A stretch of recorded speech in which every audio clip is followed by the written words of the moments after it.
I often get so many messages Christmas Day and the day after Christmas Day. Stop. Yeah. You're a budgeting influencer. You have almost 300,000 followers on Instagram. We've been renting our entire relationship. A good 70% of my job is in the DMs. The tight person usually saves money at the expense of others. So Caz, you know what it is to be completely broke. Yeah. There was a period, it was during the recession, when you and your husband were out of work and you couldn't find work. So I'm curious, can you tell me about that period, but also looking back, is there anything you would have done differently?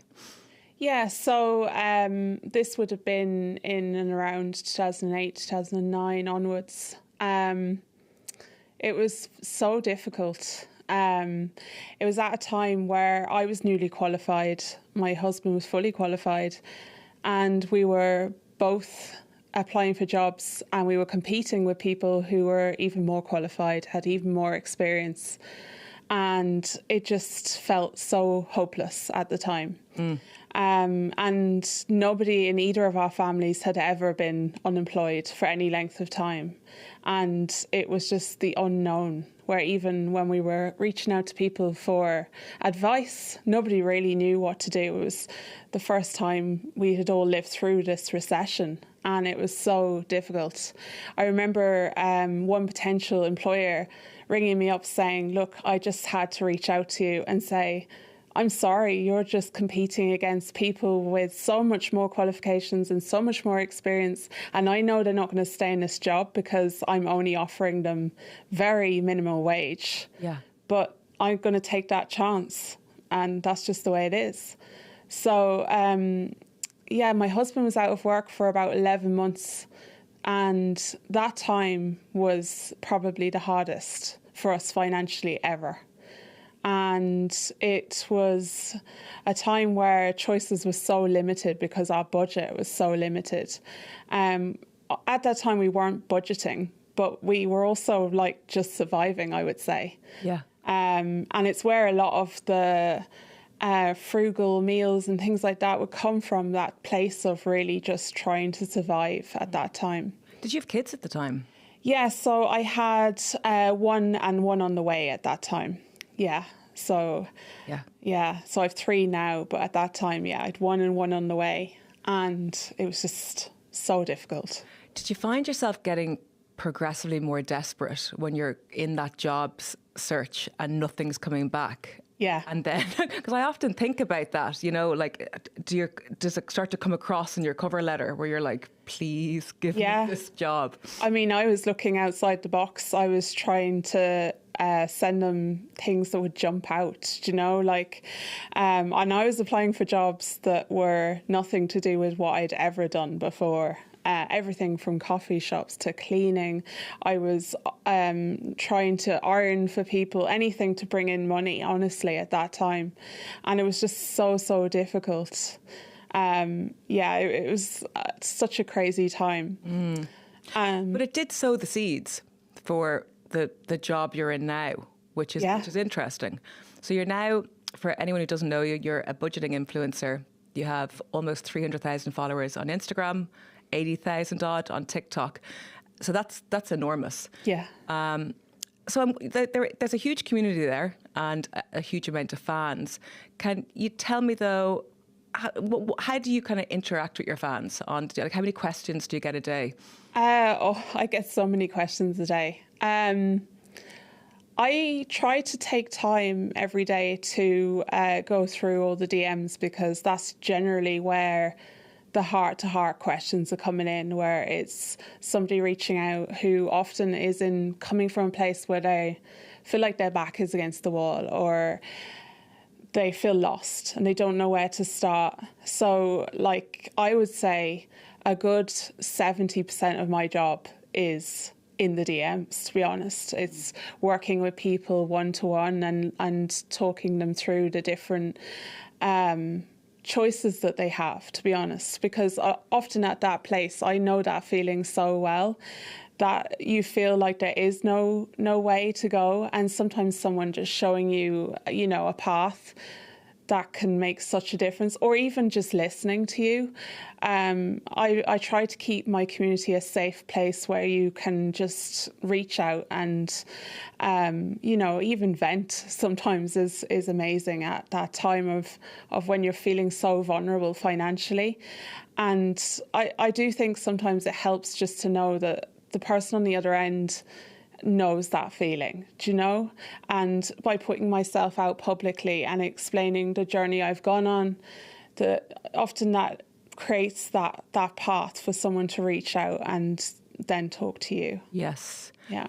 Are the type of DMs you're getting these days in the cost of living crisis, are they changing, or the type of person sending you a DM? Because I think we had this idea of what the middle class was, but now it feels like we're all struggling day by day. Are you finding that? Yeah, so I would say there's waves where it's like there's more DMs. Yeah. I know in the last little while there, the last few weeks, there was a lot of panic about the costs of going back to school, and now saving for Christmas and things like that is becoming more of a worry. January is always crazy. I would say actually, I often get so many messages Christmas Day and the day after Christmas Day. Stop. Yeah. Can you give me a sense of what they might the panic, because often whatever they've bought for Christmas is to do them, indefinitely until their next paycheck. That's heartbreaking. And they're worried about how they're going to stretch the food that they have in their cupboard. And I think it hits often, Christmas Day or the next day, which is actually like so upsetting. Yeah. Yeah. Wow. Do you pick up flack online, or how does that work? Any trolls or mean-spirited types? Nowadays, it would be a lot less. In the very beginning, before I really built a community, I would say there was more, and that was probably because there wasn't an understanding of why I was doing what I was doing. So, for example, I still remember putting a video out on TikTok, and my TikTok page had less than 1,000 followers at the time. It was very new. I was on TikTok last. I was a bit afraid of TikTok to begin with. And I remember putting a video out there and it just went viral. And I hadn't a community yet. So when you have a community, you have people who are coming into your comments and saying, now, come on, that's not fair. Or, they're able to justify some of the things and say as well where I'm coming from. Like, Caz is just trying to help people. But yeah, I still remember that first video going viral. I think it got almost to 1 million views, and I had so little community. And I remember saying to my husband, like, I'm just turning off my phone. I just need a minute. Yeah. And that was when I would say it was more difficult. Whereas nowadays, I wouldn't get too many comments like that. I'm very careful with my community to keep it a safe place. So I will generally remove people who don't have that in mind, to be honest, for the safety of my community more than anyone else. Yeah.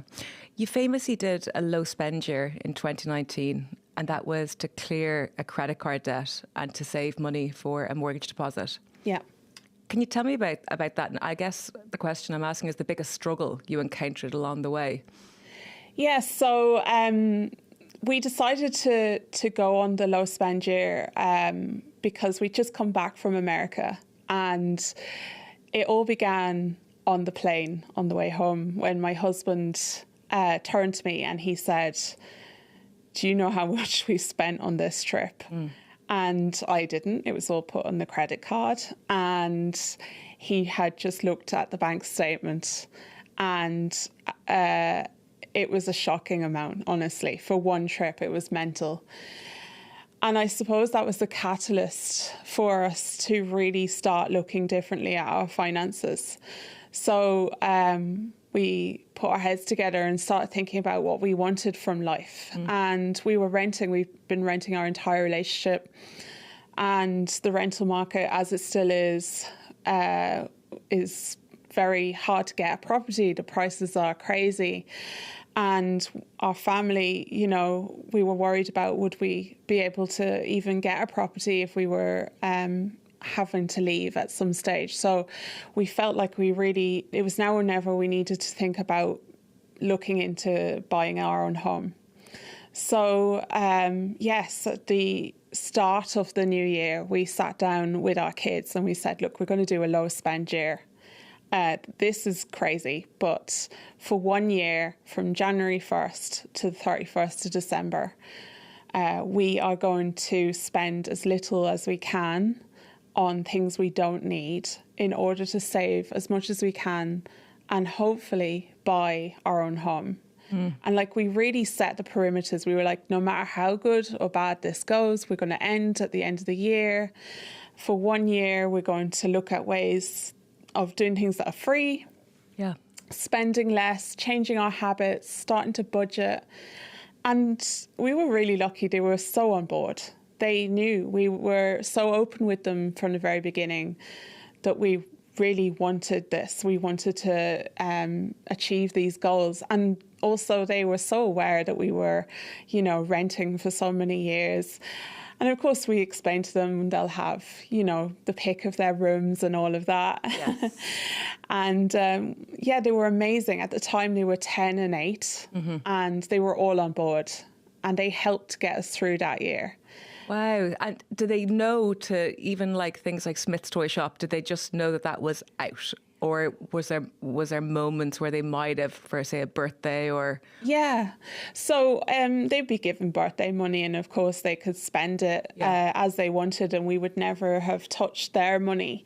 But it was interesting. They actually both picked up so many habits that year and they started budgeting their own finances as well. But we kept them constantly in contact so they knew what we were saving. Like, we were colouring in charts to show each amount we saved, trying to get to certain goals. And it got really exciting. And they didn't really have to say no to too much, to be honest. More as a family, we had to say no to a few things. Say that we were invited to a family gathering that we maybe couldn't afford, like a wedding or a christening. We just explained to family. And it got easier as the year went on. We started working with a mortgage broker in, I think it was April of that year. And then we were looking at houses in May. And by June, like, we had an offer on a house. So our family, you know, were all behind us because they could see that was actually doing something. We were achieving those goals. It's always so much easier to convince people of you working on goals when you can see the goals being achieved, when you're bringing them along to your wins as well as just telling them about your goals. Yeah. And certainly with kids, you mentioned the colouring in there. I think gamifying it is really important. But tell me, did they feel like they had less than the kids in the street or the kids in their school? Did that ever get to them? Like, I don't know, was like, I guess they were too young for iPhones, but when the latest thing came along, whether it was a fidget spinner, I don't know, did they feel that they had less than? No, I don't think so, because, like, for example, I know at that age they were talking about holidays and things like that. We still went on holidays that year. We just stayed in a family friend's house. So we had free accommodation. We were so lucky to be able to do that. Self-catering, so we just went on to the shop, got our groceries as we always do, cooked our dinner as we always did. So essentially our holiday didn't cost anything more than normal. Sure. But no, like, they really didn't miss out on anything, really. We did still have birthdays. We just stuck to a very frugal budget for those birthdays. So we made sure that it was only a certain amount. And we, you know, they picked presents that were in that amount, like birthday parties. You can still have birthday parties at home and still invite the class. They were so young at that time that that was all they wanted, really. Yeah. And if somebody listening to this wants to embark on a low spend year, or even like a low spend September or October, or what advice would you give them to just to get the ball rolling? Yeah, so I'd always recommend a start and end date, and ideally you should involve everybody who's affected by that. So everybody in the household for sure, because it needs to be all or nothing for the whole house. You can't do a low spend month for one side of the family and the other side of the family is ordering takeaway, And I would start off small. We went in for the whole year, and if I was doing that again, I wouldn't. That was a necessity at the time, I suppose. But really, I would recommend starting off with a month so that you can decide your perimeters. And then I'd really recommend setting your rules, because my low spend year rules may be different than yours. And what I think is a necessity may be different to what you deem as a necessity. Like, we still had costs like childcare, and we still had costs like transport. But there were certain areas we were able to really cut down that maybe you might not be able to. So it really is so dependent on everybody's budget. But I think, setting your goals, setting your rules, and setting a start and end date is the three big parts of that. Does money saving become addictive when you've managed? Yeah. Yeah. Absolutely. Yeah. I love a goal. I just love a goal. So every month I will set at least 4 goals. Okay. And 2 of them are probably going to be financial. Okay. Yeah. Okay. Got it. So then how do you draw the line between being frugal and being tight? So to me, a frugal person is somebody who saves money in order to spend money, whereas a tight person usually saves money at the expense of others. So I would regard myself as a frugal person, but not a tight person. And I really dislike tight people. Okay.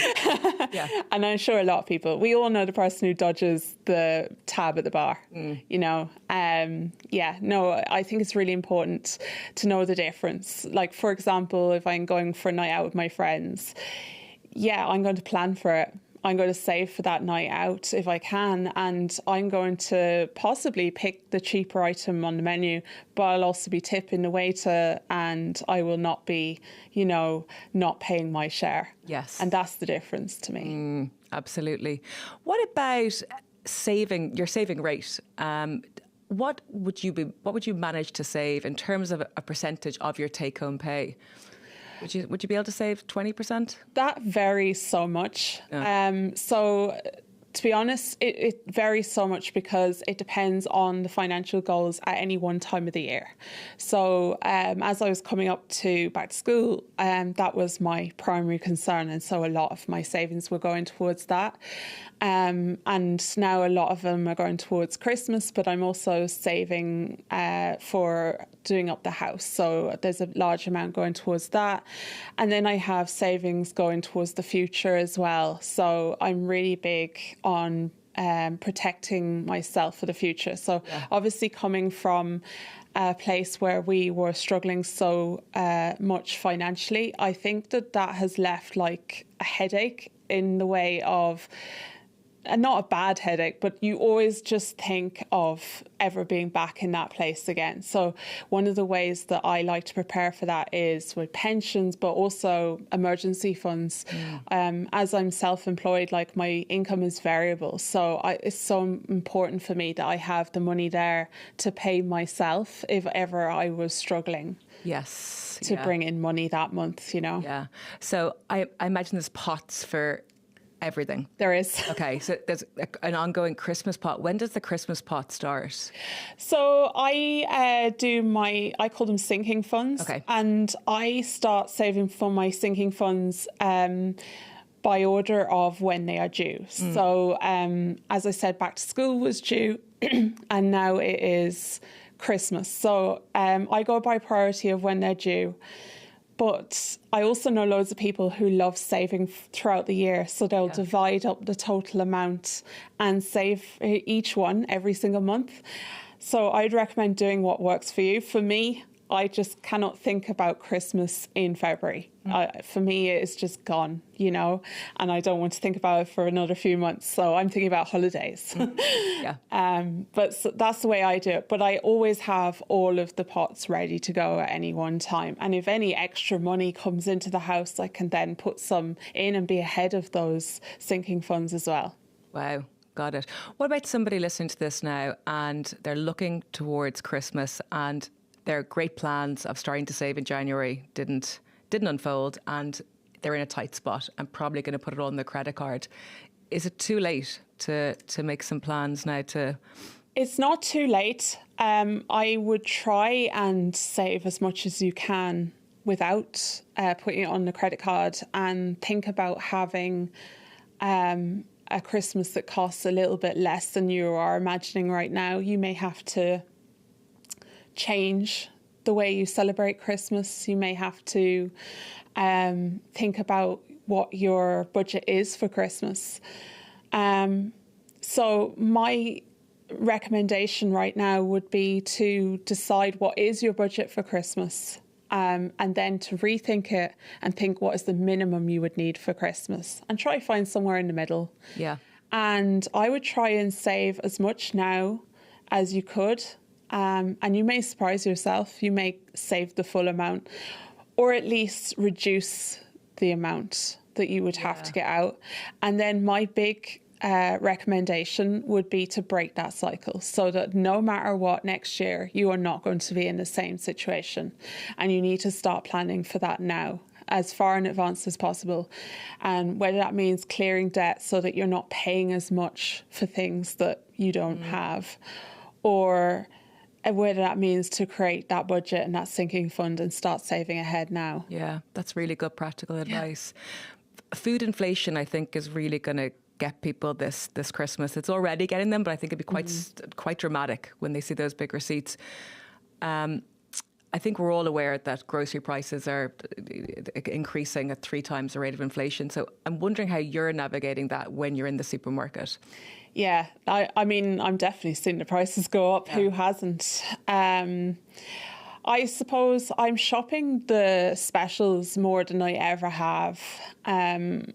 So I will base a lot of my menu for the week off the specials. So looking at your fruit and veg and seeing what's on offer and basing meals around that, lunch boxes around that.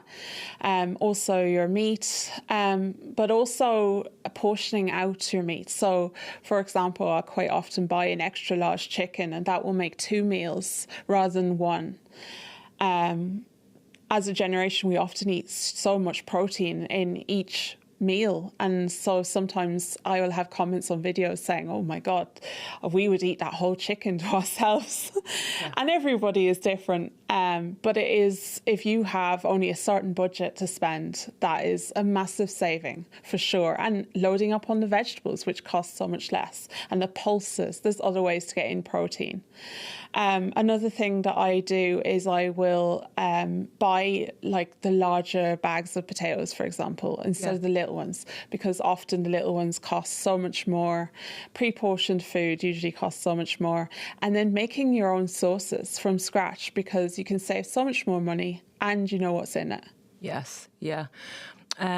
You're famous for the €5 meals. Yeah. So you basically share recipe ideas, and it's how to feed a family of 5 people on €5. I'm curious, what do you say to people who would argue that you can't possibly have a nutritious meal for a €5? Well, that's not correct. But it does so depend on, again, what is on offer and what you can get for your €5. But I've done whole chicken stews full of vegetables. But it isn't supposed to be your everyday meal. Sure. The whole ethos behind the €5 meal is, I used to do a €5 meal before I had an Instagram page. Yeah. And it was just out of necessity. There's one particular time I really remember, and that's when we were really struggling. and the paycheck was due on Friday and we just needed to be fed today.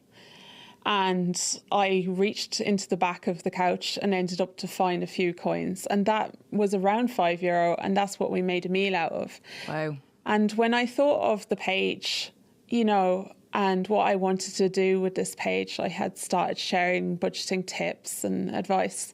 And the cost of living crisis had just hit. That feeling of struggling to feed the family was there again. For so many people. And I really was thinking of that time where we had made that meal. So that's where I started to share the €5 meal. And it's one meal out of the whole day. Yeah. I don't ever say that this is all we eat for the day. Yeah. And we love our €5 meals. And it's always, the kids are always excited because they are based off of meals we always would eat. But I obviously have to, you know, think of ways of using the ingredients that I did get for the budget. So it's always a little different. Yeah. And make you inventive as well. So, yeah. And I hope that even if you have more than the €5 budget, that it might give you ideas. Yes. So you mentioned there about reaching down the side of the couch for enough for a meal. Is that experience still with you? I guess what I'm asking is, do you feel broke now, or do you feel wealthy and in control of your money? Does that leave scar tissue? That's an interesting question. I do feel in control. That's my big thing with budgeting, is it does give you back control. But I never have any money in my account. Okay. I always have my money going to different places. So if you look at my current account, all that's left in there is for bills. Yes. So all of my direct debits, that's all that's in there at any one time. I am throwing money into all different, my saving pots, into savings, into different places. And then I have my money for food, for travel, everything like that. And yeah, I just have it almost automated at this point. But yeah, that fear of it all being gone tomorrow when we're struggling again never leaves you, I don't think. I don't think so. People I've interviewed over the years, it just always feels like it's just there beneath the surface. Yeah. Sure. What about right now? Is there anything that you would still, no matter, even if you got the best, most lucrative brand deal, because you do some brand deals on social, if you got a super lucrative brand deal, is there anything that you'd nonetheless just never ever spend your money on, like a so-called luxurious item that you just think is an ultimate waste of money? I think that's so dependent on your situation currently. So right now, if you were to tell me, if you were to ask me if I'd buy a new car, for example, right off the lot, that is terrifying to me. Hell no. But if I was a millionaire tomorrow, then I suppose it wouldn't be so crazy to buy something that depreciates so much, because it would be small change. Yeah. So I think it so depends on your situation. Right now, we still have big financial goals. And for me, I just try to make sure that most of our spending is on those financial goals or on experiences that better my family. Because I am aware they're so young right now and they won't be forever. My eldest is 15 and my youngest is 4. So they're at a nice age now. And it won't be long before the older two are starting to experience their own things for themselves. So we do try to visit places in Ireland and things like that. Yeah. So, yeah, I think buying something so materialistic that wouldn't benefit the family is something right now I would shy away from so much. Yeah. Is there a stigma around budgeting? Oh, yes. Now, I think it's lessening as time goes by. But it would have been seen as like boring, maybe something that you did in school, and only if you did business, I would say, or maybe home ec. But yeah, it would have been seen as boring and maybe tight. Yes. Whereas nowadays, I do feel like that stigma is slowly breaking down. Yeah. Yeah, people, out of necessity, you have to talk a bit more about money, and everybody's feeling the pinch. What about the people out there who have just never done a budget, who can't even look at their bank balance? It's behind splayed fingers. That people who just really have not got it down. If they're listening to this now, what advice would you give them just to make one small change that might be a keystone habit that would lead to more changes? Well, the first thing I'd say is that was me. So Yes. I totally get it. Yeah. And I don't expect you to get everything overnight. My biggest thing that I would say is to try make some small changes. And it doesn't need to all happen overnight. I recommend taking a few small changes. So the best small change you can take is to look at your bank account. And often this is where you get the biggest insight. And it also seems to be the scariest thing. And I know, because I remember that feeling. It's like owning up to whatever's going on, especially when we live in such a tap and go society. Yeah. It can be so hard to remember what you spent your money on if you're not keeping an eye on it. So I'd recommend printing off your bank statement and getting some highlighters out and highlighting your spending by category. Yeah. The printout is so scary, though. It is. It is. But print it out. Just looking. And put it on your desk. And if you have to, come back tomorrow. Something that I found really helpful in the very beginning as well was to just set aside 15 minutes every day. And if you didn't get through it in the 15 minutes, then to just come back tomorrow. Okay. Set the alarm, because otherwise you're not going to do it, and spend 15 minutes doing it. And I would recommend highlighting your by category, write it out then, all the totals, and you will immediately have ideas of where your money is going and how to fix it. Like, this will be the biggest game changer. Yes. Because there's something about seeing that you spent, I don't know, 50 euro on coffees this week. Yeah. It just is going to make such a difference. Because I think there are some people, perhaps I might be in this category, who kind of just think about it in terms of like what week you're in. Yeah. Do you know what I mean? So it's like, do you know what I mean? I'm in the week after payday, so things are good. Do you know what I mean? And then it goes to like things not good. Like, there's nothing else. But you're so right. Once you actually just write, even just having a sense of all the bills that are coming out and having that number. Yeah. And you're ahead if you do it now, because so many people only start doing this in January. But if you do this now, you're ahead of everybody, and you'll have control of your finances when everybody's only thinking about it. Yes, yeah. You mentioned there that you have financial goals, and that's yourself and your husband for the year. First of all, though, are you guys completely aligned? Like, are you the exact same, or is one person a little bit more frugal than the other? I'd say we're both, we're aligned, but we would both have different things we would spend money on if we were let. Okay.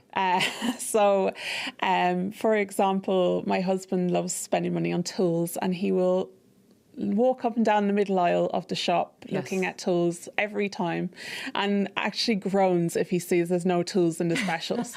So I can't tell you how many times I've seen him sliding in. He groaned when he saw a power tool. No. That's slightly. He slides them in and goes, oh, dum-de-dum. Don't mind me bringing in another power tool.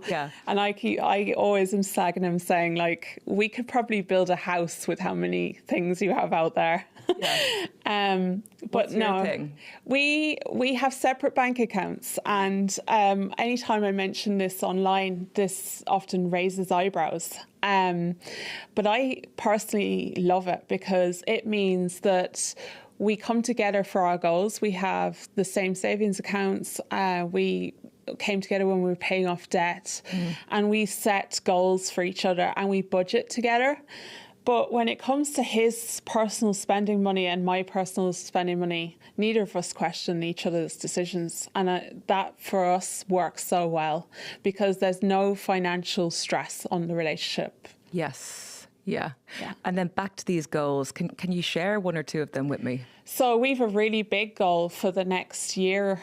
And that is to build an extension on our house. Yeah. And that's quite a terrifying goal, because it's so expensive and ever increasing at the moment. Yes. With building costs. And I suppose you're always afraid some crazy plan will come in and it goes up more than you think. But yeah, so that's our goal, is to extend our kitchen. And it was our goal since we bought the house. But yeah, so that is our big financial goal at the moment. Mm-hmm. Yeah. And have you incorporated any new strategies or techniques to get to that point? Or will you go back to the low spend month or year? Or I find it so much easier to save when you've a goal. So I would say we're going crazy saving for it at the moment. It renews your passion for saving when you have a big goal. So we're not back to the low spend days for sure. But we are definitely thinking twice about spending money. Like, I'm not sure if there'll be a big family holiday next year, for example, because we're already thinking, well, if we don't save for that, then that's more money that's going towards this. So it's really, giving you choices and where you're going to spend your money. And I would say as well, like, we're making different choices with all of the different spending categories in our budget so that we have more money to throw towards that goal as well. Yeah, fantastic. Caz Mooney, thank you so much for coming on. Thanks so much for having me.